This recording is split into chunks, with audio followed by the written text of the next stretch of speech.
Subscribe करें गुरुजी world और bell icon को प्रेस करें सबसे पहले सिलेक्शन के लिए। हेलो दोस्तों, स्वागत है आपका गुरुजी वर्ल्ड एग्जाम स्टडी प्लेटफॉर्म में। आज के इस वीडियो में दोस्तों मैं आपके लिए लेकर आई हूँ जनरल नॉलेज यानी कि सामान्य ज्ञान के मोस्ट इंपॉर्टेंट 100 प्रश्नों का संग्रह, जो कि आपकी आने वाली सभी परीक्षाओं के लिए काफ़ी महत्वपूर्ण है। तो दोस्तों इस वीडियो में लास्ट तक बने रहिएगा, आपके लिए सभी प्रश्न मोस्ट इंपॉर्टेंट और सिलेक्टेड लिए गए हैं। पहला प्रश्न देखते हैं दोस्तों। पहला प्रश्न है आपकी स्क्रीन पर, कौन सी घटना महाराष्ट्र में घटित हुई? तो दोस्तों आपको बताना है निम्न में से कौन सी घटना महाराष्ट्र में घटित हुई थी। दोस्तों आपको बता दें 1857 के विद्रोह के अलावा बहुत सारी विद्रोह की घटनाएं और भी हुई थी, जिनमें से कुछ के नाम यहाँ पर दिए हुए हैं। पहला दिया हुआ है दोस्तों रंपा विद्रोह। रंपा विद्रोह की बात करें तो ये दोस्तों 1922 में हुआ था मद्रास में। संताल विद्रोह की बात करें तो दोस्तों ये 1855-56 में झारखंड में हुआ था। भील विद्रोह की बात करें तो दोस्तों ये 1818 में महाराष्ट्र में घटित हुआ था। तो यही हमारा राइट आंसर हो जाएगा। भील विद्रोह जो है ये आपका महाराष्ट्र में घटित हुआ था। कोल विद्रोह की बात करें तो दोस्तों ये 1831 में छोटा नागपुर में हुआ था।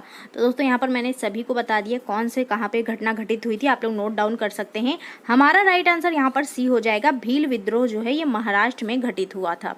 अगले प्रश्न की ओर बढ़ेंगे दोस्तों। नील आंदोलन का जमकर समर्थन करने वाले हिंदू पैट्रियाट के संपादक थे। तो दोस्तों नील आंदोलन का जमकर समर्थन हुआ था हिंदू पैट्रियाट में। हिंदू पैट्रियाट दोस्तों एक अंग्रेजी समाचार पत्र था, साप्ताहिक समाचार पत्र था, और इसके संपादक हरीश चंद्र मुखर्जी थे। डी आंसर आपका यहाँ पर राइट हो जाएगा।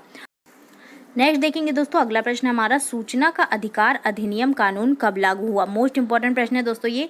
सूचना का अधिकार अधिनियम कानून की बात करें तो दोस्तों ये वर्ष 2005 में लागू हुआ था। ये कई बार दोस्तों एग्जाम में प्रश्न पूछा भी जा चुका है। बी आंसर आपका यहाँ पर राइट हो जाएगा।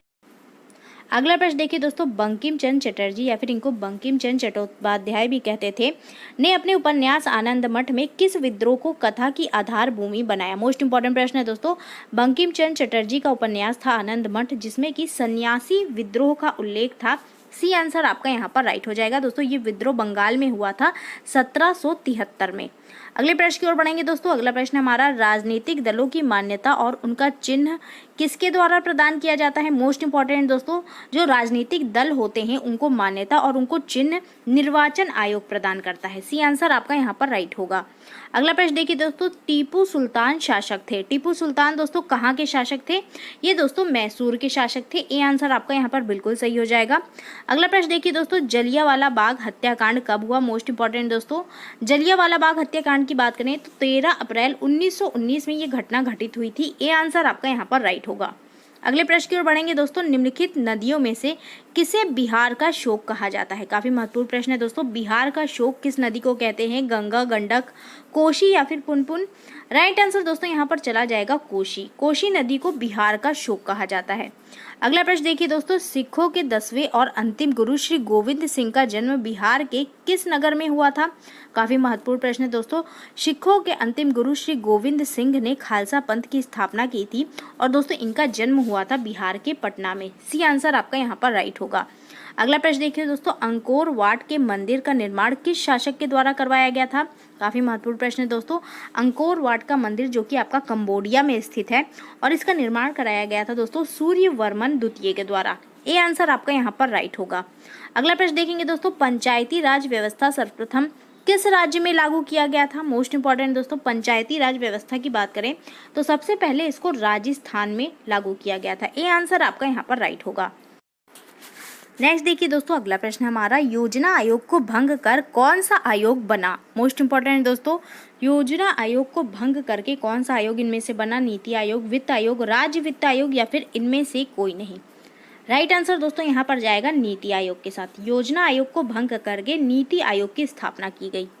अगला प्रश्न देखिए दोस्तों। स्ट्रोम्बोली ज्वालामुखी कहाँ स्थित है? काफी महत्वपूर्ण है दोस्तों। स्ट्रोम्बोली ज्वालामुखी की बात करें तो दोस्तों ये एक सक्रिय ज्वालामुखी है, जो कि दोस्तों लिपरी द्वीप में स्थित है। स्ट्रोम्बोली ज्वालामुखी जो है ये आपका लिपरी द्वीप में स्थित है। लिपरी द्वीप दोस्तों ये इटली के सिसिली के उत्तर में स्थित है, ये भी नोट कर सकते हैं आप लोग। अगला प्रश्न देखेंगे दोस्तों। अगला प्रश्न है, फ्यूजियामा किस देश का ज्वालामुखी पर्वत है? मोस्ट इंपॉर्टेंट दोस्तों, कई बार एग्जाम में पूछा जा चुका है। फ्यूजियामा ज्वालामुखी पर्वत ये किस देश में है? कीनिया, मैक्सिको, इटली या फिर जापान? राइट आंसर चला जाएगा दोस्तों यहाँ पर जापान। जापान में ये स्थित है। डी आंसर आपका यहाँ पर राइट होगा।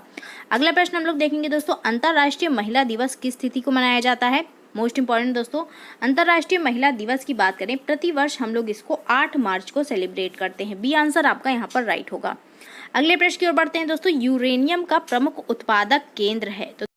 तो दोस्तों, भारत में यूरेनियम का प्रमुख उत्पादक केंद्र कहाँ पर है? डिगबोई, झरिया, घाटशिला या फिर जादूगोड़ा? तो दोस्तों राइट आंसर यहाँ पर जाएगा झारखंड के सिंहभूमि जिले में स्थित जादूगोड़ा में यूरेनियम का प्रमुख उत्पादक केंद्र है। डी आंसर आपका यहाँ पर राइट होगा। अगला प्रश्न हम लोग देखेंगे दोस्तों, मद्रास लेबर यूनियन 1918 की स्थापना किसने की थी? तो दोस्तों, मद्रास लेबर यूनियन की स्थापना 1918 में हुई थी और इसकी स्थापना की गई थी बीपी वाडिया के द्वारा। ए आंसर आपका यहाँ पर राइट हो जाएगा। अगले प्रश्न की ओर बढ़ेंगे दोस्तों। अगला प्रश्न है हमारा, संजय गांधी जैविक उद्यान किस नगर में स्थित है? मोस्ट इंपॉर्टेंट दोस्तों, संजय गांधी जैविक उद्यान की बात करें तो ये आपका पटना में स्थित है। डी आंसर आपका यहाँ पर राइट हो जाएगा। अगला प्रश्न देखिए दोस्तों, निम्नलिखित में से कौन सा ज्वालामुखी पर्वत का उदाहरण नहीं है? दोस्तों नहीं है पूछा गया है, निम्न में से कौन सा ज्वालामुखी पर्वत का उदाहरण नहीं है? Mount black, mount Kilimanjaro, mount Etna या फिर माउंट फ्यूजियामा? तो दोस्तों माउंट किलिमंजारो, माउंट एटना और माउंट फ्यूजियामा ये तीनों ही ज्वालामुखी पर्वत है, लेकिन माउंट ब्लैक जो है ये आपका ज्वालामुखी पर्वत नहीं है दोस्तों, ये अंटार्कटिका में स्थित एक पर्वत का नाम है माउंट ब्लैक। ए आंसर आपका यहाँ पर राइट हो जाएगा। अगला प्रश्न हम लोग देखेंगे, निम्नांकित में से कौन मौर्य वंश का शासक नहीं है? तो दोस्तों मौर्य वंश का इनमें से कौन सा शासक नहीं है पूछा गया है? अशोक, बिंदुसार, अजातशत्रु या फिर चंद्रगुप्त मौर्य? राइट आंसर दोस्तों अजातशत्रु के साथ जाएगा। अजातशत्रु जो थे ये हर्यक वंश के प्रथम शासक बिंबिसार के पुत्र थे। नेक्स्ट देखिए दोस्तों, एंडीज पर्वतमाला की सर्वोच्च चोटी है। एंडीज पर्वतमाला की सर्वोच्च चोटी दोस्तों इनमें से कौन सी है? राइट आंसर जाएगा दोस्तों माउंट एकांकगुआ जो है ये एंडीज पर्वतमाला की सबसे ऊंची चोटी है। नेक्स्ट देखिए दोस्तों, अगला प्रश्न है हमारा, क्राकाटोआ ज्वालामुखी कहाँ स्थित है? मोस्ट इंपॉर्टेंट प्रश्न है दोस्तों। क्राकाटोआ ज्वालामुखी की बात करें तो ये आपका इंडोनेशिया में स्थित है। ए आंसर आपका यहाँ पर राइट हो जाएगा। अगले प्रश्न की ओर बढ़ेंगे दोस्तों, चावल कैसी फसल है? तो दोस्तों चावल इनमें से कैसी फसल है? खरीफ की, रबी की, जायद की या फिर इनमें से कोई नहीं? आपको बता दें दोस्तों, चावल यानी कि धान जो होता है ये खरीफ की फसल है। ए आंसर आपका यहाँ पर राइट हो जाएगा। अगला प्रश्न देखेंगे दोस्तों, विसुवियस ज्वालामुखी किस देश में स्थित है? मोस्ट इंपॉर्टेंट दोस्तों ये भी, विसुवियस ज्वालामुखी की बात करें तो ये आपका इटली में स्थित है। डी आंसर आपका यहाँ पर राइट होगा। अगला प्रश्न देखिए दोस्तों, सौर ऊर्जा निम्नलिखित में से कौन सा संसाधन है? सौर ऊर्जा की बात करें, ऑप्शन दिया हुआ है मानवकृत, नवीकरणीय, अजैव या फिर अनवीकरणीय। राइट आंसर दोस्तों यहाँ पर चला जाएगा, सौर ऊर्जा जो है ये आपका नवीकरणीय ऊर्जा का संसाधन होता है। बी आंसर आपका यहाँ पर राइट हो जाएगा। नेक्स्ट देखिए दोस्तों, WTO यानी कि विश्व व्यापार संगठन की स्थापना किस वर्ष की गई? मोस्ट इंपॉर्टेंट दोस्तों, विश्व व्यापार संगठन की बात करें तो इसका मुख्यालय जिनेवा स्विट्जरलैंड में है और इसकी स्थापना की गई थी 1995 में। ए आंसर आपका यहाँ पर राइट होगा। अगला प्रश्न देखिए दोस्तों, Tata iron and steel company की स्थापना की गई, कब की गई दोस्तों? आपसे पूछा जा रहा है Tata iron and steel company की स्थापना। ये कंपनी दोस्तों जमशेदपुर में स्थित है और इसकी स्थापना 1907 में की गई थी। बी आंसर आपका यहाँ पर राइट हो जाएगा। अगला प्रश्न देखेंगे दोस्तों, कौन सी जल संधि यूरोप को अफ्रीका से पृथक करती है? तो दोस्तों इनमें से कौन सी जल संधि यूरोप को अफ्रीका से पृथक करती है? डोवर, बेरिंग, बासपोरस या फिर जिब्राल्टर? राइट आंसर दोस्तों डी के साथ जाएगा। जिब्राल्टर जल संधि जो है ये यूरोप को अफ्रीका से पृथक करती है। अगला प्रश्न है, इनमें से कौन सा संस्थागत वित्त का साधन है? संस्थागत वित्त का साधन दोस्तों इनमें से कौन सा है? राइट आंसर दोस्तों यहाँ पर जाएगा व्यावसायिक बैंक जो होता है ये आपका संस्थागत वित्त का साधन होता है। अगला प्रश्न देखेंगे, राष्ट्रीय विकास परिषद का गठन कब हुआ था? मोस्ट इंपॉर्टेंट दोस्तों, राष्ट्रीय विकास परिषद की बात करें तो सन 1992 में इसका गठन किया गया था। सी आंसर आपका यहाँ पर राइट होगा। अगला प्रश्न है दोस्तों, सविनय अवज्ञा आंदोलन किस यात्रा से शुरू हुआ? सविनय अवज्ञा आंदोलन की बात करें तो दोस्तों ये आपका 1930 की दांडी यात्रा से शुरू हुआ था। सी आंसर आपका यहाँ पर राइट होगा। अगला प्रश्न देखिए दोस्तों, अगला प्रश्न है, निम्न में से किसको प्राथमिक क्षेत्र कहा जाता है? मोस्ट इंपॉर्टेंट दोस्तों प्राथमिक क्षेत्र की बात करें तो कृषि क्षेत्र जो होता है ये आपका प्राथमिक क्षेत्र होता है। बी आंसर राइट होगा। अगले प्रश्न की ओर बढ़ेंगे दोस्तों। प्राथमिक ऊर्जा का उदाहरण कौन सा नहीं है? तो दोस्तों नहीं है पूछा गया है, निम्न में से कौन सा प्राथमिक ऊर्जा का उदाहरण नहीं है? कोयला, विद्युत, पेट्रोलियम या फिर प्राकृतिक गैस। राइट आंसर चला जाएगा विद्युत जो है ये आपका प्राथमिक ऊर्जा का उदाहरण नहीं है। अगला प्रश्न देखिए दोस्तों, संचार का सबसे लोकप्रिय साधन है। संचार का दोस्तों सबसे लोकप्रिय साधन इनमें से कौन सा है? सार्वजनिक टेलीफोन, मोबाइल, रेडियो या फिर इनमें से कोई नहीं। राइट आंसर दोस्तों ए के साथ जाएगा सार्वजनिक टेलीफोन, ये आपका संचार का सबसे लोकप्रिय साधन है। अगला प्रश्न देखिए दोस्तों, दास कैपिटल के लेखक कौन थे? मोस्ट इंपोर्टेंट दोस्तों दास कैपिटल की बात करें तो दोस्तों कार्ल मार्क्स इसके लेखक हैं। सी आंसर आपका यहाँ पर राइट होगा। अगला प्रश्न हम लोग देखेंगे, स्वराज पार्टी के अध्यक्ष कौन थे? स्वराज पार्टी की बात करें तो दोस्तों चित्तरंजन दास इसके अध्यक्ष थे। सी आंसर आपका यहाँ पर राइट हो जाएगा। नेक्स्ट देखिए दोस्तों, अगला प्रश्न है, औद्योगिकीकरण ने किसके स्वरूप को गहन रूप से प्रभावित किया है? औद्योगिकीकरण की बात करें, ऑप्शन दिया हुआ है ग्रामीणीकरण, शहरीकरण, कस्बों या फिर बंदरगाहों। राइट आंसर दोस्तों बी के साथ जाएगा, शहरीकरण के स्वरूप को उसने गहन रूप से प्रभावित किया है। बी आंसर आपका यहाँ पर राइट हो जाएगा। अगला प्रश्न देखिए दोस्तों, भारत में पहला छापाखाना किन लोगों ने लगाया? मोस्ट इंपॉर्टेंट दोस्तों पहला छापाखाना भारत में किन लोगों ने लगाया था? पुर्तगालियों ने, डचों ने, फ्रांसीसियों ने या फिर अंग्रेजों ने। राइट आंसर दोस्तों यहाँ पर ए के साथ चला जाएगा, पुर्तगालियों ने भारत में पहला छापाखाना लगाया था 1556 ईस्वी में। नेक्स्ट देखिए दोस्तों, भारत में संविधान की 8वीं अनुसूची के अनुसार कितनी भाषा को मान्यता प्राप्त है? तो दोस्तों 8वीं अनुसूची की बात करें तो भारतीय संविधान की 8वीं अनुसूची के अनुसार भारत में कुल 22 भाषाओं को मान्यता प्राप्त है। सी आंसर राइट हो जाएगा। अगला प्रश्न है दोस्तों, बांग्लादेश नामक नया देश का निर्माण कब हुआ है? मोस्ट इंपॉर्टेंट दोस्तों ये भी है, बांग्लादेश जो है ये पहले पाकिस्तान का हिस्सा हुआ करता था, लेकिन वर्ष 1971 में बांग्लादेश नामक नए देश का निर्माण हुआ। सी आंसर आपका यहाँ पर राइट होगा।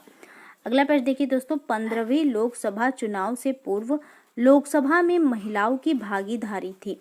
दोस्तों 15वीं लोकसभा चुनाव से पहले महिलाओं की जो भागीदारी थी लोकसभा में ये 10% की थी। ए आंसर आपका यहाँ पर राइट होगा। अगला प्रश्न देखिए दोस्तों, सूचना का अधिकार आंदोलन की शुरुआत कहाँ से हुई? बात करें सूचना के अधिकार आंदोलन की दोस्तों तो इसकी शुरुआत राजस्थान के दौसा जिले से हुई थी वर्ष 1990 में। ए आंसर आपका यहाँ पर राइट हो जाएगा। अगला प्रश्न है दोस्तों, किस क्षेत्र को द्वितीयक क्षेत्र कहा जाता है? द्वितीयक क्षेत्र की बात करें तो दोस्तों उद्योग क्षेत्र जो होता है इसको द्वितीयक क्षेत्र कहते हैं। कृषि क्षेत्र आपका प्राथमिक क्षेत्र होता है, द्वितीयक क्षेत्र उद्योग क्षेत्र होता है और तृतीयक क्षेत्र आपका सेवा क्षेत्र होता है। तो सी आंसर आपका यहाँ पर राइट होगा। अगला प्रश्न हम लोग देखते हैं दोस्तों, वन संरक्षण एवं प्रबंधन की दृष्टि से वनों को कितने वर्गों में वर्गीकृत किया गया है? काफी महत्वपूर्ण प्रश्न है दोस्तों। वन संरक्षण एवं प्रबंधन की दृष्टि से वनों को दोस्तों 3 वर्गों में वर्गीकृत किया गया है। बी आंसर राइट हो जाएगा।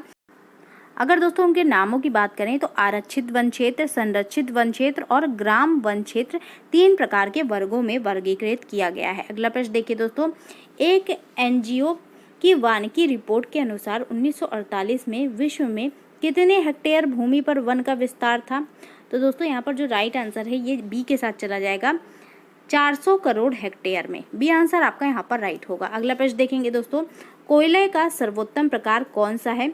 कोयले के सर्वोत्तम प्रकार की बात करें एंथ्रेसाइट, पीट, लिग्नाइट या फिर बिटुमिनस। राइट आंसर दोस्तों एंथ्रेसाइट के साथ जाएगा। कोयले का सर्वोत्तम प्रकार एंथ्रेसाइट होता है। ये आंसर राइट हो जाएगा।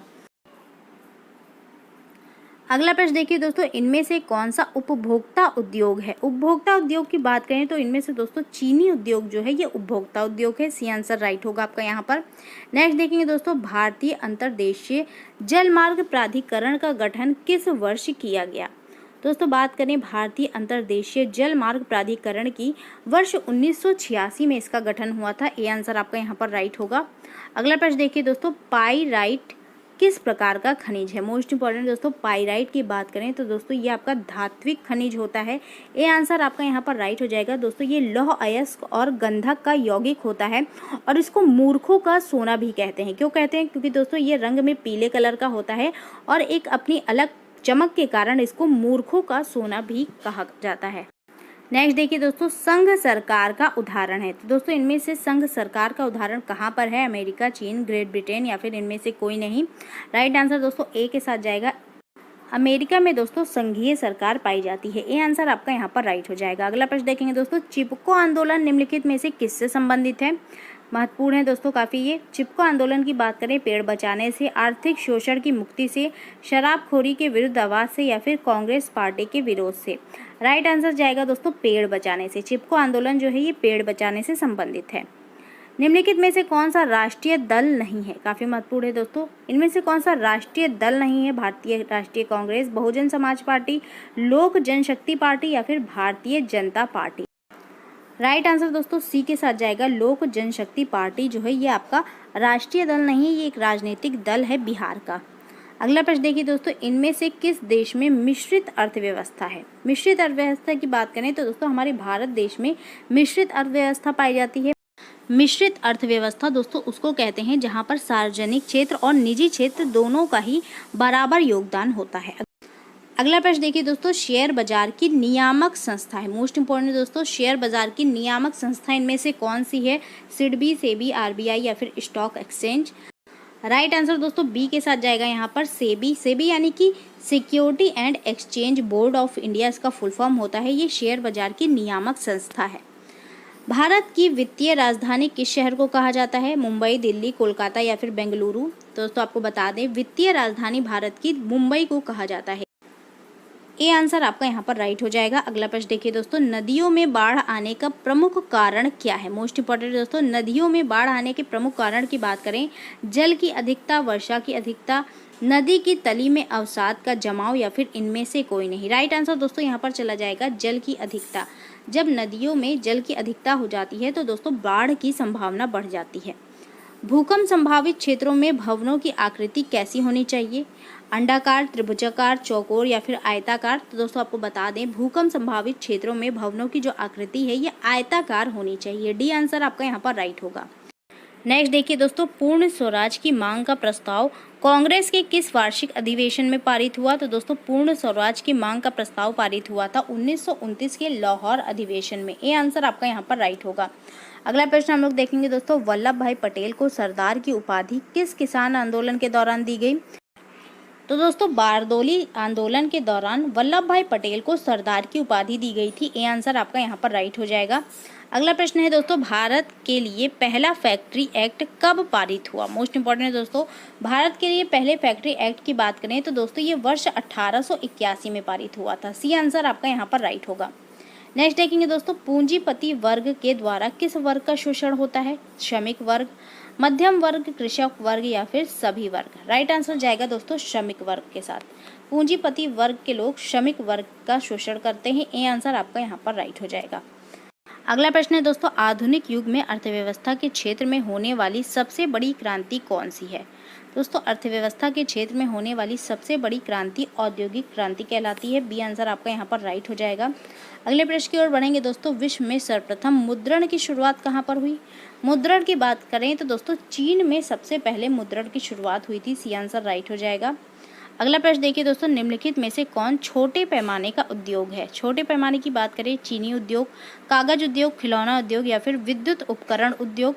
राइट आंसर जाएगा दोस्तों खिलौना उद्योग के साथ। खिलौना उद्योग जो है दोस्तों एक प्रकार का छोटा उद्योग है।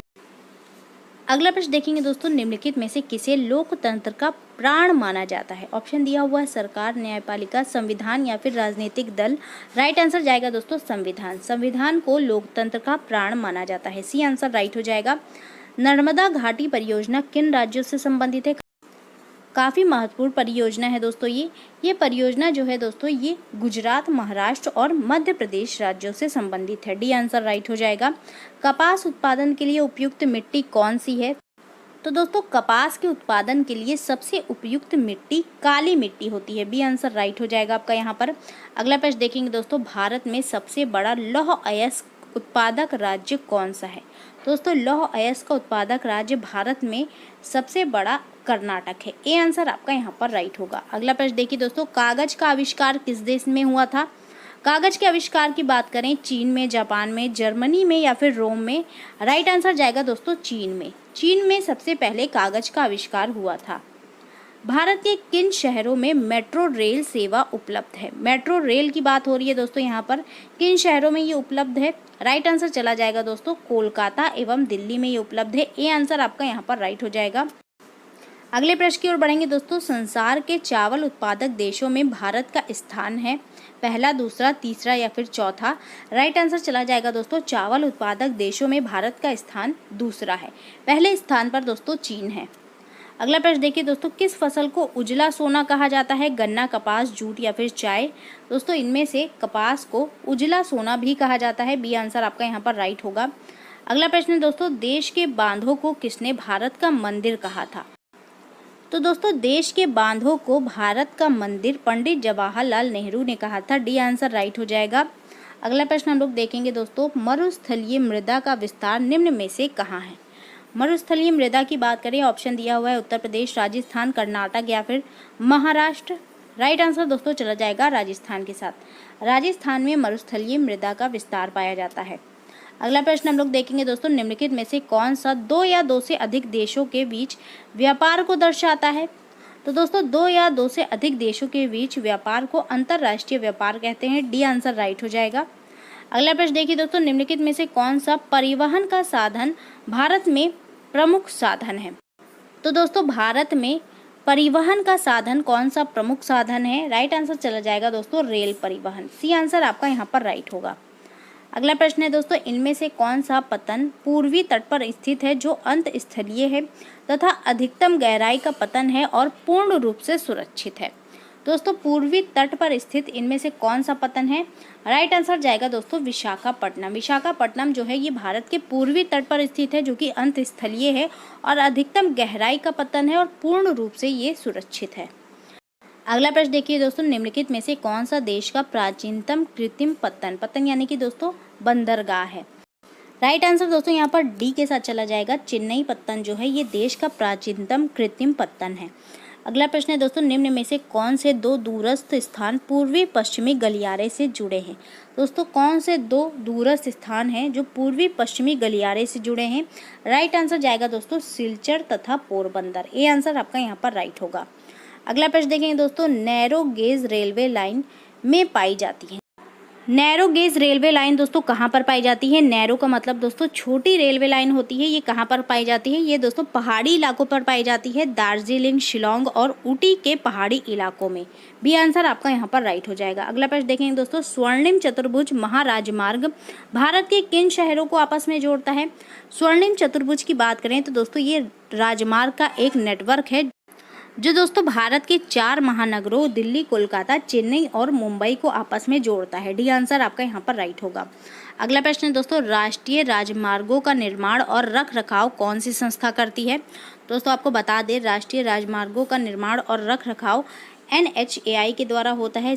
इसका फुल फॉर्म दोस्तों national highway authority of India होता है। अगला प्रश्न देखेंगे, काला विधेयक किसे कहा जाता है? दोस्तों निम्न में से रॉलेट एक्ट जो है इसको काला विधेयक कहते हैं। ये आंसर राइट होगा आपका यहाँ पर। लाल कुर्ती का नेतृत्व किसने किया था? दोस्तों निम्न में से लाल कुर्ती का नेतृत्व किया था अब्दुल गफ्फार खान ने। बी आंसर आपका यहाँ पर राइट हो जाएगा। अगला प्रश्न देखिए दोस्तों, इनमें से कौन दलित राजनीति के प्रतीक बन गए थे? तो दोस्तों दलित राजनीति के प्रतीक की बात करें तो इनमें से डॉक्टर भीमराव अंबेडकर दलित राजनीति के प्रतीक बन गए थे। अगला प्रश्न देखिए दोस्तों, मेरे शरीर पर लगी एक एक चोट ब्रिटिश राज के लिए ताबूत की कील साबित होगी, उक्त कथन किस राष्ट्रवादी नेता का है? मोस्ट इंपॉर्टेंट दोस्तों, ये कथन कहा था लाला लाजपत राय ने जो कि एक क्रांतिकारी राष्ट्रवादी नेता थे। सी आंसर आपका यहाँ पर राइट हो जाएगा। अगला प्रश्न देखेंगे दोस्तों, अखिल भारतीय किसान सभा का पहला अधिवेशन कहाँ हुआ था? दोस्तों आपको बता दें अखिल भारतीय किसान सभा का पहला अधिवेशन वर्ष 1936 में लखनऊ में हुआ था। बी आंसर आपका यहाँ पर राइट होगा। नेक्स्ट देखिए दोस्तों, 1929 ईस्वी के कांग्रेस के लाहौर अधिवेशन के अध्यक्ष थे। तो दोस्तों लाहौर अधिवेशन के अध्यक्ष थे पंडित जवाहरलाल नेहरू। ये आंसर आपका यहाँ पर राइट हो जाएगा। गांधी जी ने विख्यात नमक यात्रा शुरू की थी। तो दोस्तों नमक यात्रा गांधी जी ने कब शुरू की थी? ये की थी दोस्तों मार्च 1930 में। ये आंसर आपका यहाँ पर राइट हो जाएगा। अगला प्रश्न देखेंगे दोस्तों, भारतीय संविधान सभा का गठन कैबिनेट मिशन के अंतर्गत किस वर्ष हुआ था? दोस्तों आपको बता दें भारतीय संविधान सभा का गठन हुआ था वर्ष 1946 में। सी आंसर राइट होगा आपका यहाँ पर। संविधान सभा के अधिवेशन हुए कब से कब तक दोस्तों संविधान सभा के अधिवेशन हुए थे, आपसे पूछा जा रहा है। ये हुए थे दोस्तों 1946 से 1949 तक। बी आंसर आपका यहाँ पर राइट होगा। भारतीय संविधान अस्तित्व में कब आया था, मोस्ट इंपॉर्टेंट दोस्तों भारतीय संविधान की बात करें तो दोस्तों 26 जनवरी 1950 से ये अस्तित्व में आया था। ए आंसर आपका यहाँ पर राइट हो जाएगा। अगला प्रश्न देखेंगे दोस्तों, माउंट एटना ज्वालामुखी किस द्वीप पर स्थित है। मोस्ट इंपॉर्टेंट प्रश्न है दोस्तों ये आज का। माउंट एटना ज्वालामुखी की बात करें तो दोस्तों ये इटली के सिसिली द्वीप पर स्थित है। डी आंसर राइट हो जाएगा। अगला प्रश्न है दोस्तों, कांग्रेस और मुस्लिम लीग पे लखनऊ समझौता कब हुआ। तो दोस्तों कांग्रेस और मुस्लिम लीग का लखनऊ समझौता हुआ था दिसंबर 1916 में। बी आंसर आपका यहाँ पर राइट हो जाएगा। अगला प्रश्न देखेंगे दोस्तों, फ्रंटियर या सीमांत गांधी किसे कहा जाता है। मोस्ट इंपॉर्टेंट प्रश्न है दोस्तों। फ्रंटियर गांधी या फिर सीमांत गांधी दोस्तों खान अब्दुल गफ्फार खान को कहते हैं। ए आंसर आपका यहाँ पर राइट होगा। अगला प्रश्न देखिए दोस्तों, मुस्लिम लीग ने प्रत्यक्ष कार्यवाही दिवस मनाने का ऐलान किया था। तो दोस्तों मुस्लिम लीग के द्वारा प्रत्यक्ष कार्यवाही दिवस यानी कि डायरेक्ट एक्शन डे बनाने का ऐलान कब किया गया था। ये किया था दोस्तों 16 अगस्त 1946 को। ए आंसर आपका यहाँ पर राइट हो जाएगा। अगला प्रश्न देखिए दोस्तों, पूना समझौता किस वर्ष हुआ था। पूना समझौता की बात करें तो दोस्तों डॉक्टर भीमराव अंबेडकर और महात्मा गांधी के बीच ये समझौता हुआ था। पूना पैक्ट भी कहते हैं इसको। ये वर्ष 1932 में हुआ था। ए आंसर आपका यहाँ पर राइट हो जाएगा। नेक्स्ट देखिए दोस्तों, अगला प्रश्न है हमारा, इस्तमरारी बंदोबस्त लागू किए जाने के बाद कितने प्रतिशत से अधिक जमींदारियां हस्तांतरित कर दी गई थी। मोस्ट इंपॉर्टेंट दोस्तों, इस्तमरारी बंदोबस्त की बात करें तो दोस्तों इसको स्थायी बंदोबस्त भी कहते थे, जो कि आपका बंगाल में लॉर्ड कार्नवालिस के द्वारा लागू की गई थी 1793 ईस्वी में। इसमें दोस्तों 17% जो जमींदारियां थी ये हस्तांतरित कर दी गई थी। ए आंसर आपका यहाँ पर राइट हो जाएगा। अगला प्रश्न देखेंगे दोस्तों, स्थायी बंदोबस्त में भूमि का मालिक किसे बनाया गया था। मोस्ट इंपॉर्टेंट दोस्तों ये भी है। स्थायी बंदोबस्त की बात करें तो दोस्तों इसमें भूमि का मालिक जमींदार को बनाया गया था। सी आंसर आपका यहाँ पर राइट हो जाएगा। किसान को हटाकर जमींदार को इसमें भूमि का मालिक बना दिया गया था। तो दोस्तों ये थे आज के कुछ महत्वपूर्ण प्रश्न। उम्मीद करती हूँ आपको पसंद आए होंगे। इसको ज़्यादा से ज़्यादा आप लोग लाइक करें, शेयर करें, हमारे चैनल को सब्सक्राइब करें। धन्यवाद।